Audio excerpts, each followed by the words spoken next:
પહેલા ફોટા પહેલા નીચેની ફોટા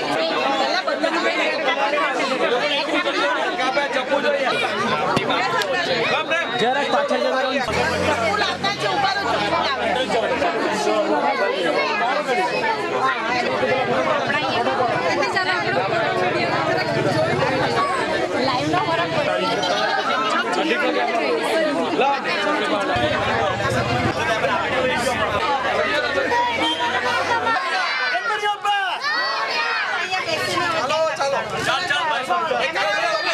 વલસાડમાં ગણેશ ચતુર્થી દિનથી વિવિધ મંડળો દ્વારા સ્થાપન કરાયેલ મોટા ભાગના ગૌરી ગણેશજીનું ગુરુવારે વાતે ગાતે વિસર્જન કરવામાં આવનાર છે।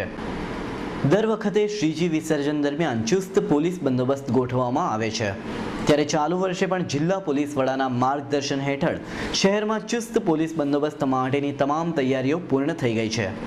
ચાલુ વર્ષે 1 ડીવાયએસપી, 2 પીઆઈ, 9 પીએસઆઈ, એસઆરપીની 1 બટાલિયન, 150 હોમગાર્ડ, 110 પોલીસ કર્મીઓ તૈનાત રહેશે।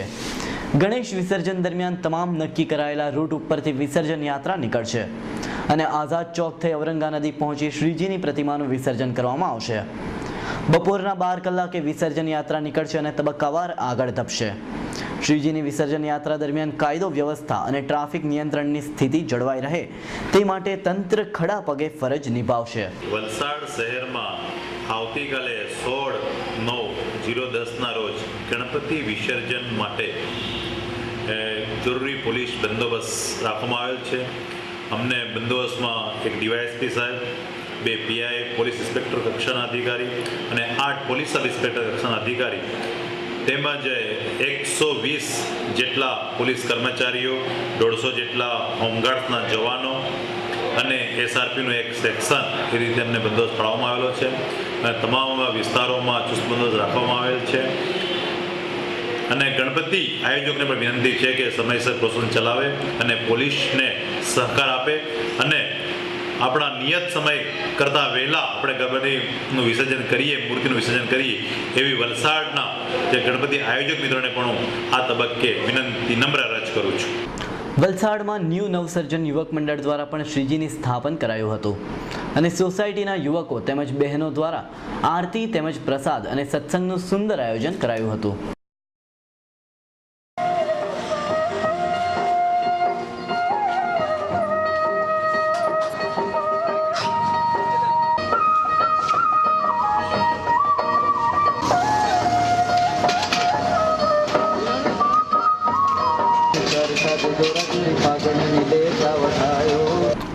ધરમપુર મદદનીશ વન સંરક્ષક બીજે નાયકને મળેલી બાતમીના આધારે ધરમપુર રેન્જના વલસાડ ઉંબર વન વિભાગના કર્મચારીઓ કે.એ. ઝાલા તથા પી.ડી. આહિર સહિતની ટીમે બામટી રાનપાડા ખાતે વોચ ગોઠવી અંદાજે ₹3,50,000ની કિંમતના સાગી લાકડા ભરેલી ટ્રક નંબર GJ9V1974ને ઝડપી લઈને કુલ ₹6 લાખનો મુદ્દામાલ કબજે લઈ વધુ તપાસ હાથ ધરી છે।